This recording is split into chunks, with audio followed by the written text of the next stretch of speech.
எத்தனை போன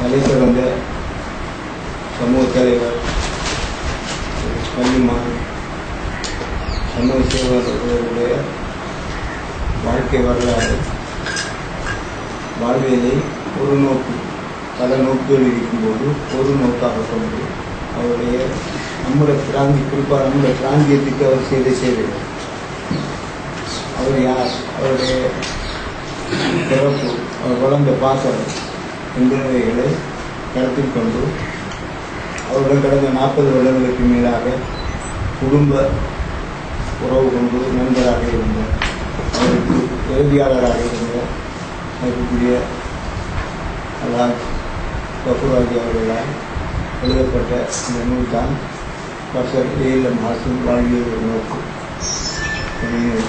அந்த நூல் அவர் பிறப்பு முதல் அவர் செய்த சமூக சேவைகள் முஸ்லீமிலிருந்து அவர் சமூகத்தில் செய்த சேவைகள் நமது பிரதேசத்தில் உள்ள காணி கிடைக்கும் கொச்சியில் ஜிவாக்கம் போன்ற பிரதேசங்களில் உள்ள காணி கிடைக்கிறவர்களுக்கு அவர் எவ்வாறு முகம் கொடுத்தார், தன்னை சட்ட ஆற்றல் அரசியலோடு தனக்கு இருக்கின்ற நெருக்கமான உறவுகளை வைத்து எப்படி நம்முடைய சமூகத்துக்காக தன்னை அர்ப்பணித்து இந்த காணி விஷயங்களை மீட்டுக் கொடுத்தார், அதற்காக போராடினார் என்பவர்களெல்லாம் வைத்து எழுதப்பட்ட நூல். மற்றொரு சுனாமியின் பிறகு பாதிக்கப்பட்ட மக்களுக்காக கட்டப்பட்ட மருத்துவ வீட்டு திட்டம் சம்பந்தமாகவும் அவர் தனது வாழ்க்கையின் அந்திம காலத்தில் மிக பிராயச்சித்தம் எடுத்து முயற்சி செய்தார். ஒரு கட்டத்தில் அவர் வீடாக கொடுக்க போகிறீர்களா, விறகாக கொடுக்க போகிறீர்களா என்று சொல்லி சம்பந்தப்பட்ட அதிகாரிகளுக்கு சூழலுக்கு கடிதம் எழுப்பி இருந்தார். அந்த வீடு நம்மளுக்கு கைகூடி இருக்கும் அந்த உறுதி காலகட்டத்தில் அல்லாஹ் அவர் எடுத்து விட்டார். இந்த 13 வருஷம் சவுதியில் இன்டர்வலாக இருந்தவர், சவுதி அரச குடும்பத்தோடு நெருக்கமாக இருந்தவர். அவர் முன்னிட்டு அதை செய்திருக்கார். நம்மளோட காலகஷ்டம் அவர் நிறைந்தன, அதை நாங்கள் மீட்டுக்கொள்ள முடியாது என்ற ஒரு காலகட்டத்தை தாண்டி கொண்டிருக்கிறோம். அந்த விஷயங்கள் சகலதை உள்ளடக்கியதாகத்தான் இந்த நூல் இருக்கின்றது. அந்த நூலிலே நிறைய கவிதை, கட்டுரை என்பதற்கு எழுதியிருக்கின்றார்கள். ஒவ்வொரு கட்டுரைகளிலும் கவிதைகளிலும் அவர் செய்த சமூகம் சார்ந்த சேவைகள், மற்றது கடந்த காலங்களில் நம்மளுக்கு முன்னோடியாக இருந்த பெரியார்கள், பெரிய அறிஞர்கள் அவருடைய வாழ்க்கையில் எடுத்த பாடங்களை அவரும் மையமாக கொண்டு எந்தெந்த சந்தர்ப்பத்தில் வாழ்ந்திருக்கிறார் என்ற விஷயத்தை எல்லாம் நூலாசிரியர் மிக நுட்பமாக வைத்து அதை போட்டு அந்த வாழ்க்கையை முன்னிருந்த பெரியார்களுடைய வாழ்க்கையுடன் இவர் சேர்ந்து அதை பல பின்பற்றி வாழ்ந்ததினால் இவர் அந்த பெரியாருடைய அந்தஸ்தை அடைந்திருக்கிறார் என்பதை அழகாக நிரூபிக்கிறார் என்ற புத்தகத்தில். அப்படியா கொஞ்சம் புத்தகத்தை நாங்கள் கிட்டத்தட்ட ஒரு 1.5 வருஷத்துக்கு மேலே முயற்சி செஞ்சு நான் கூட அவர்கள் இருந்தேன். பிறகுவார் கண்களித்து அந்த நூலை எழுதி முடித்து அச்சிட்டு இருக்கும். அதை வெளியிடுவதற்கான பொருத்தமான காலம் நேரம் வருகின்ற போது ஒன்று தேர்தல் வரும், அல்லது அவருடைய மகன் என்று ஒரு ஐக்கிய கட்சியின் செயலாளராகவும் அமைச்சராகவும் இருக்கின்ற காரணத்தினால் மிகவும் பிஸியாக இருக்கின்ற காரணத்தினால் அவர்கள் நேரம் எடுத்துக்கொள்வது கஷ்டமாக இருந்தது. அந்த கெடுபிடிகளுக்கு மத்தியில் தான் வருகின்ற 13ஆம் தேதி அட்டாளத்தில் லைட்ஸ் ஹோட்டலில் பின்னர் 3 மணிக்கு வெளியிடுவதற்கு தீர்மானம் செய்திருக்கிறார். பரிஸ்டர் ஹாஷிம் அவர்கள் இந்த நாட்டில் ஏனைய சமூகங்கள் மட்டுமல்லாமல் எமது சமூகத்துக்கே எவ்வளவோ சேவைகளை செய்து எவ்வளவோ பிரச்சனைகளுக்கு முகங்கொண்டு கடம் பதித்த ஒரு மகான். இவரது நினைவு கூறல்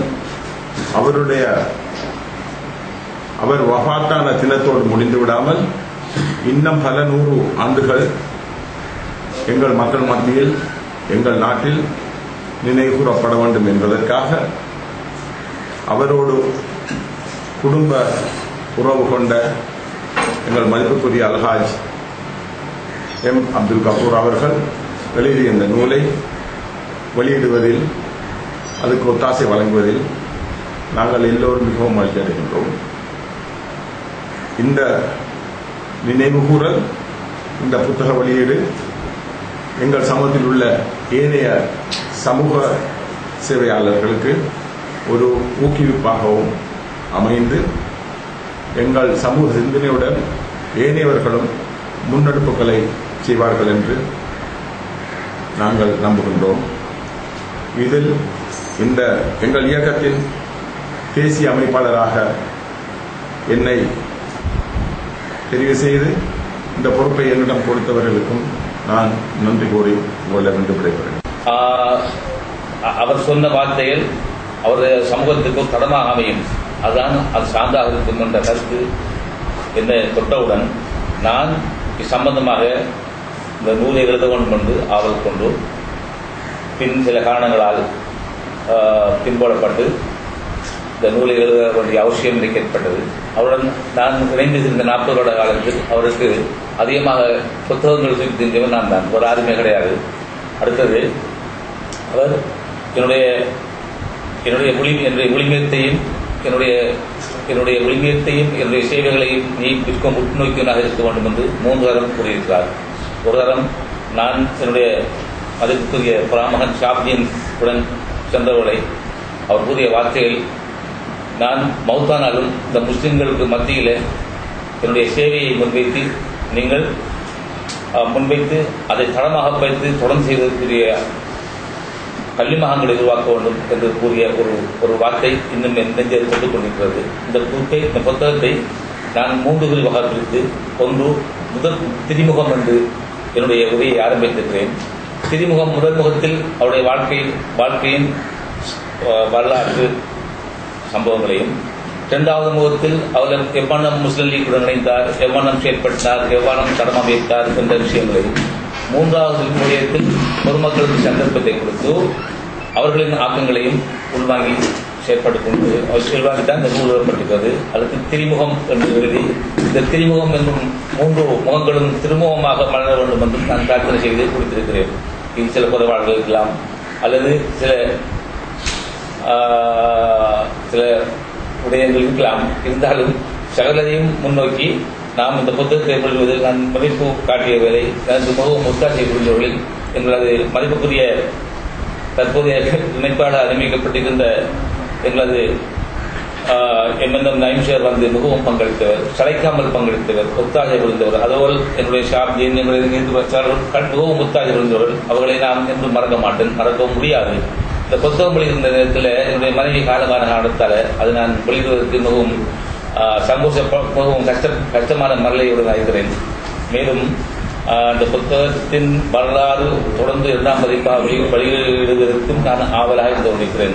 மேலும் எங்களுடைய ஆதரவு பேசர் ஒன்று கூட நாங்கள் 2015ஆம் ஆண்டு தேர்தலுக்கு முதல் இதை செய்வதாக நாங்கள் தீர்மானம்.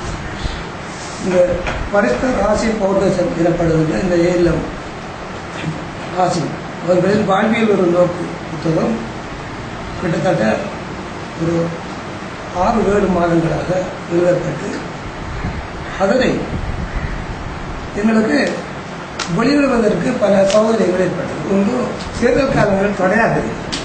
ஏனென்றால் இது ஒரு அரசியல் புத்தகம், இது ஒரு மனிதனின் சுயசரிதை, அவரின் சேவைகள், இவைகளை பாராட்டும் நோக்குடன் இந்த புத்தகம் எழுதப்பட்ட காரணத்தால் நாங்கள் இதனை காலம் தாழ்த்தி இதனை வெளியிடுவதற்கு ஒரு களமாக இன்றைய நிலவரத்தை நாங்கள் இதெல்லாம் இருந்தும் குறிப்பிடப்பட்ட இந்த பரிஸ்தர் ஆசிம் எனப்படுகின்றவர் எங்களுக்கு எங்களது கபர் ஆஜியினால் தான் அறிமுகமாக்கப்பட்டது.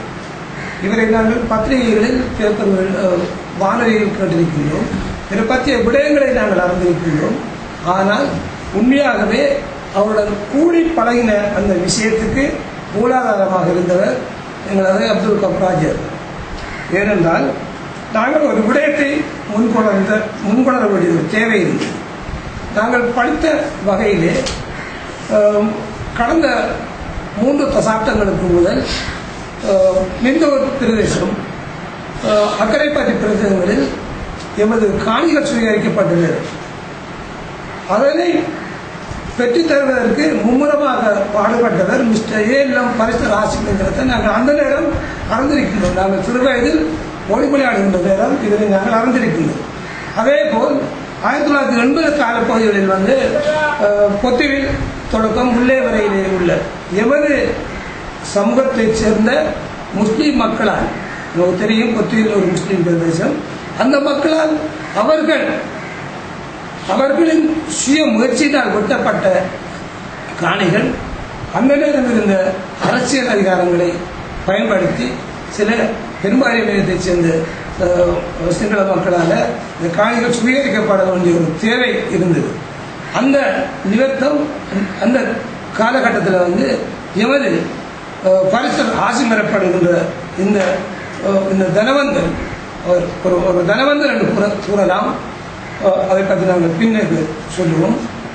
அவரிடம் முறையீடு செய்யக்கூடிய ஒரு தேவையைப்பட்டு அவருடன் முறையீடு செய்யப்பட்டு அவர் உடனடியாக அந்த ஸ்தலத்துக்கு, அதாவது எங்களது குடியேற்ற பகுதிகளில் இந்த நீர் மாசு பண்ணுவதால், ஏனென்றால் அந்த நேரத்தில் அல்ஹாஜ் அப்துல் கஃபூர் ஐயா அவர்கள் இது அவருடைய வாழ்க்கை வரலாறு எழுதுவதன் நோக்கம் என்னுடைய முஸ்லீம்களுக்குரிய அடிச்சுவடை பதித்தவர் பரிசுத்தர் ஹாசிம். அவரும் ஒருவர். ஏனென்றால் அவர் ஒரு பிரதேசம் பாராமலும் எந்தவித பேதங்களும் பாராமலும் கேகால இருந்து அக்கரைப்பட்டிக்கு 2008ஆம் ஆண்டு இந்த பிரதேசத்துக்கு சகல பிரச்சனைகளையும் அறிந்து கொண்டார். பயங்கரவாத பிரச்சனை, காணி பிரச்சனைகள், கல்வி பிரச்சனைகள் சகலையும் கபூர் ஆஜார் ஊடாக அறிந்து கொண்டவர். அறிந்தது மட்டுமல்லாமல் அதுக்குரிய தீர்வுகளையும் சொல்லி வைத்தவர். ஆனால் காலத்தின் சுற்றோட்டத்தில் தீர்வுகள் வந்ததுங்கிறது எட்டாக்கனியாக போய்விட்டது. பிரச்சனைகளுக்கு பிரச்சனைகள் மேலே பிரச்சனைகள் வந்து கொண்டிருக்கிறதால ஒரு தீர்வு எடுக்க முடியாமல் போயிட்டு, அவ்வாறான ஒரு பிரதேசம் பாராத ஒரு மகான். அதில் பஸ்ஸர் சொன்னாப்பில் வட்டமடு பிரச்சனைகள் இன்றைக்கு தான் சிலர் அறிந்திருக்கிறார்கள். ஆனால் பரிசுத்தர் ஹாசிம் அவர்கள் ஏற்கனவே அறிந்திருந்தவர். காணி பிரச்சனை சம்பந்தமாக ஏற்கனவே காணிகளுக்கும் சென்று பார்வையிடக்கூடியவராக இருந்தார். பலமுறை நான் என்னை கபூராஜியார் கூட்டிட்டு சென்றிருக்கிறார் அவருடைய வீட்டுக்கு.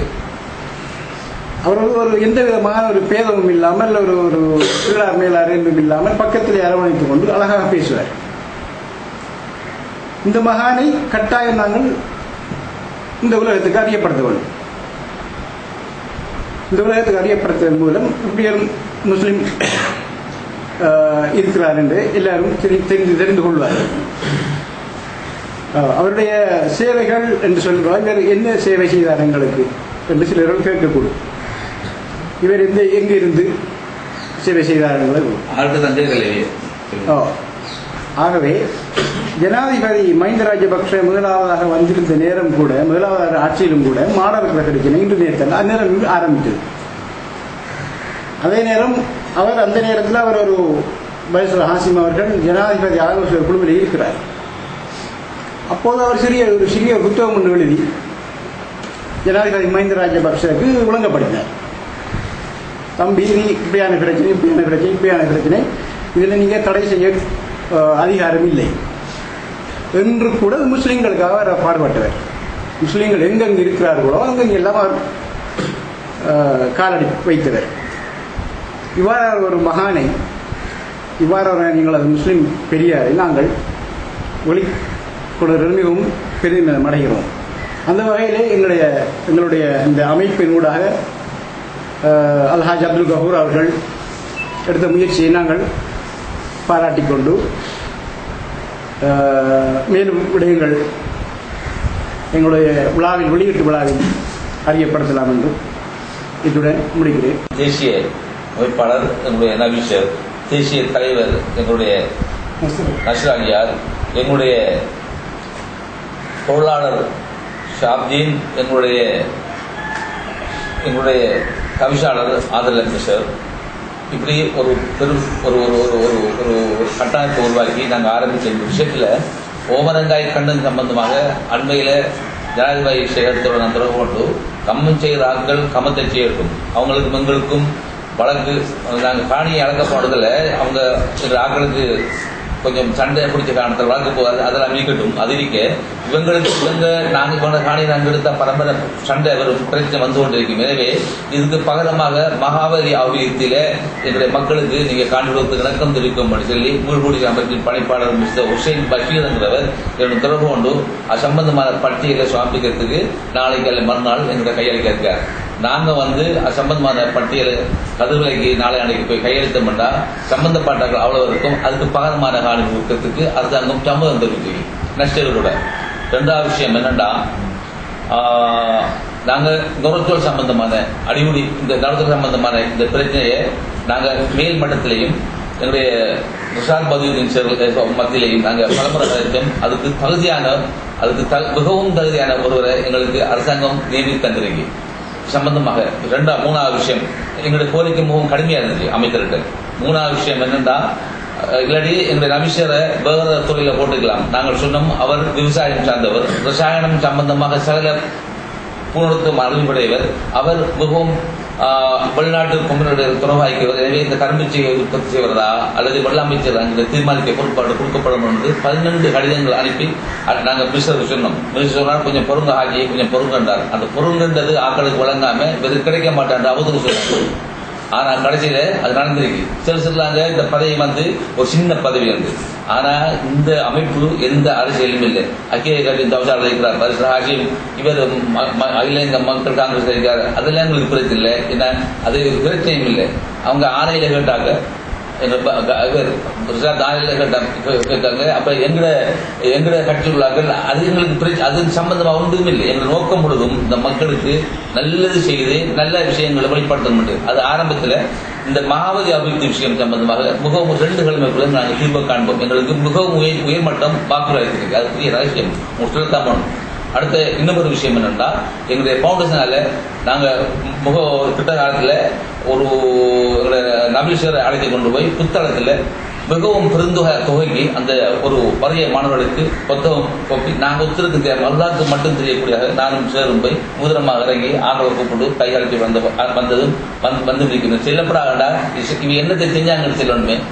மேலும் அம்பாறை மாவட்டத்தில் உள்ள அக்கரைப்பத்து, ஆழிவம்பு, பொத்துவில், திருக்கோவில், அட்டாளச்சேன, நின்றவூர், தவண போன்ற எல்லா செயலாளர்களுக்கும் நீங்கள் எல்லா செயலாளரையும் ஜிஐக்கு சொல்லிக்கும் கூட்டி எங்கள் முன்னிலையில எங்களுடைய பகுதிக்குரிய கமக்கால்களை வைத்து இது தீர்வு காண்றதுக்கு முயற்சி செய்யணும் சொல்லி அப்படி செய்யணும் கட்டாயம் சொல்லி அது சம்பவத்தை நாங்கள் வீட்டுக்கு ஒரு கதியில இவ்வளவு ஒரு இடத்துல போடுவாங்க. உங்களை நாங்கள் அழைப்போம். இந்த காணி பிரச்சனை சம்பந்தமான கமக்கால் பிரதிநிதிகளையும் எங்கள் பிரதிநிதி முக்கியமானவர்களும் ஏஜிஎம்ஆரும் உங்களுடைய தலைமையில் முடிந்த விஷயத்தை தீர்க்கிறதுக்கு முயற்சி எடுக்கணும். இது சம்பந்தமாக இழுவனா போனா நாங்களும் மீண்டும் ஒரு போராட்டம் செய்யறதுக்கு வாய்ப்பு உருவாக்கினா எங்களால் ஒன்றும் செய்ய முடியாது தைரியமாக சொல்லியிருக்கோம். அது சம்பந்தமாக நான் ராஜ்ய பொறியாளரை அழைத்து வழங்கியதும் உங்களுக்கு தெரியும் இல்லையா, சொந்தமாக 32 இதெல்லாம் வரலாறு. எனவே நாங்க எங்களுக்கு எந்த விதமான அரசியல் நோக்கம் கிடையாது. நபீஷர் வந்திருக்காரு மகிழ மக்கள் காங்கிரஸ் நாளைக்கு அரசியல் நோக்கம் அவருக்கு எதுவுமே கிடையாது. எங்களுடைய தேசிய அமைப்பாளர் என்ற காரணத்துக்காக அவர் பாரத்து கட்டாயம் காணப்பட்டிருக்கார். இத்தகைய வேறு எந்த அரசியல் நோக்கமே கிடையாது. எனவே என்னுடைய இந்த முனைப்பான விடயங்களை பத்திரிகையாளர்கள் மிகவும் வெளிக்கொண்டு வரக்கூடிய தார்மீக பொறுப்பு உங்களுக்கு இருக்கு. அது நாங்க பதவியை எடுத்ததுக்கோ தக்க வைத்துக் கொள்வோ எங்களுக்கு வயசும் இல்லை, எங்களுக்கு தேவையும் இல்லை. ஆனா எங்களுடைய சந்தையினர் எங்களுடைய சேவையை பெற்றுக் கொள்ளும் என்றது கவனமாக இருக்கும். தடம் பதிக்கணும். நீங்கள் ஒத்துழைக்கும்படி சொல்லி நான் உங்களை மிகவும்